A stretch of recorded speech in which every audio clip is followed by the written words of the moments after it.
There's an old expression, water, water everywhere, but not a drop to drink. And that's certainly not the case here in West Hempstead. We got 1 million gallons of it in the tower. And Jason Belle is the superintendent of the West Hempstead Water District. Thank you for joining us today. Of course. Thank you for having me. So tell us a little bit about your job and what does a superintendent do, and a little bit about your background. Superintendent wears a lot of hats in a municipal water district. Obviously, my main and foremost concern is providing quality water to the residents, but we do the budgeting, staffing, administrative, managing. So it really runs the gamut. But at the end of the day, my goal is to provide clean, potable water to the public. Right. So as we know, the water comes from that big tank. We're in the process of replacing that tank, demolishing the old one. We're going from 750,000 gallons to a 1 million gallon tank. Now, is that 1 million gallons at any given time, or is that just the capacity? That is the capacity. Right. We'd love to keep it full, but Long Island has I should say the Northeast really, has a pumping season where a lot of the country does not. Us Northeasters love our green lawns, a lot of irrigation, lawn irrigation. So whereas another part of the country, they might use a little bit more water in the summer, here on the island, we pump triple or more during the summer months. So that tank with the increased storage provides a spot for us to hold the water, helps provide the pressure into the distribution system. But that tank can get drained and filled and drained and filled. So I know there's a diagram on the website that we can share with the viewers and they can look at themselves, but explain the process of why we need the tower and how it works. Well, we have... It comes from the aquifers underground. Yes, we pump the water up from the ground. It goes through its treatment process, gets corrosion control and chlorine added to it for disinfection. It gets pumped up to the tower. The tower, based on the height, will provide the pressure into the distribution system, and it's just a good way to store the water in case of fire flow. Because a lot of times when the fire department's using water, they use a tremendous amount. So it provides a layer of safety if the pumps went bad or there was an electrical issue. We know we have water up in the tank for that. And also, July 4th weekend, everyone's got their irrigation on. Sometimes, again, if there's any other issues, it provides a layer of safety, a layer of reserve for us to have. So now the Water District is consistently testing the quality of the water, and that information is available to the public, right? Yes. How do people find out the quality of the water? On our website, if you go under water quality, there's a report that has to be published every year. It gets sent to the health department. It's the annual water quality report. It provides everything we test for and the results. We also have online monitors that we, as the Water District, observe 24/7. There's daily checks by the operators, and then there's thousands of samples a year that we have a lab technician that takes those samples, brings them out to a lab, and those get sent to the health department as well. Now, there's a perception out there, I heard about this when I first moved here, that because the water comes from underground, that chemicals, insecticides can seep into the ground and get into the water, and that can't easily be filtered out. Is that correct? Yes, certainly the Long Island's a sole source aquifer. That's where we get all the water from. Right. The health department we're in lockstep with them, both state and Nassau County and federal as well. Whatever contaminants are in there, we have to provide treatment for. Here in West Hempstead, we're lucky we don't have a lot of the. I don't want to throw any of the districts under the bus, but if they have pesticides, nitrates, really here in West Hempstead, iron is our biggest thing, and iron is really, there's no health. It's just an aesthetic value. There's really no harmful effects. Sometimes, you get the rusty water, but we're pretty lucky here. Now, would you recommend to people that they use the tap water for a majority of their water consumption, or that they supplement I certainly do. Water? I certainly do. You don't receive any Poland Spring? Not at all. Not at all. Even if I'm taking it to go, I'll fill up a Yeti or some sort of reusable water bottle. Standing by what you believe in. Yeah, absolutely. But one of the biggest complaints we hear all the time, if you look on some of the community social media groups, people are always saying, I've got brown water. Why am I getting brown water? So can you tell us why people get the brown water? Is it safe, and what should they do about it? Sure. Well, first thing I would say is if you do have it, call the district right away. We can take steps to alleviate the issue or kind of give you an idea of why we suspect it's coming.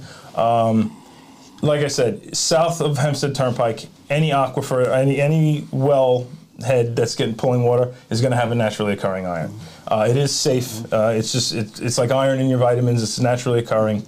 Because we have that issue, there's now iron sediment that's been building up in the pipes. The water district was established in 1926, and some of the pipe work under the street is that old. In 1999, a state-of-the-art iron removal facility was put in place. So now the water leaving West Hempstead Water District, when it leaves my gate, has non-detectable levels of iron.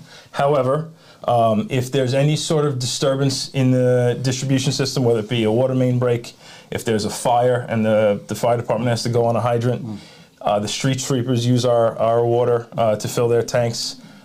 When the sewer they clean out the drains really the drains, excuse me, not the sewers, they'll use our hydrants as well. When they do that, they use it at a higher flow than what the mains will normally see. That increase of velocity will disturb the sediment that's now built up in those mains over the years. So that will cause the brown water. So though the water leaving my facility is non-detectable, I can't control, Right.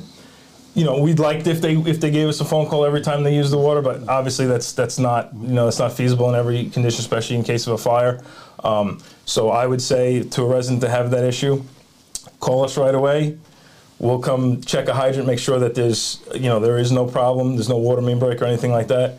And then if a lot of times you just run the cold water for 5 minutes and it dissipates on its own, but it's not unsafe No. Don't wash your whites in it. It will stain. If any residents have trouble with that, we have a compound. It's called Red Begon. We stock it here. Just call us. We'll either drop it off, or you can come pick it up from the water district, and it will take the stains out of your laundry. But if you make your coffee in it or anything like that, there's no harm. Okay, so communication is key. People should be in touch with the district if something like that happens. So obviously we're in the middle of its replacement process, the 80-something-year-old tower that everybody has come to know for so long, that icon when you're approaching on the southern state is going to be gone. Yes. First of all, why was it necessary? Was it leaking? What was it necessary? No, it's just reached the end of its usable life. 84 years out of elevated strike. Yeah, absolutely. I get 84 years. Absolutely. And it was just time. These days, wasn't pumping efficiently. No. It's just the metal started to get old, and in this day and age, it's unfortunately it's cheaper to build brand new than it is to rehabilitate a lot of things. Okay. Even paint jobs on those tanks are in excess of $1 million. So it was just time, and we used the opportunity to increase our storage capacity. And then that was it. It just, it served its life. It's interesting to watch. If you look at the tower a little bit, it's a little bit less of it every day. Yes, absolutely. When do you expect the process to be completed? The actual metal structure should be down to the ground in less than a month.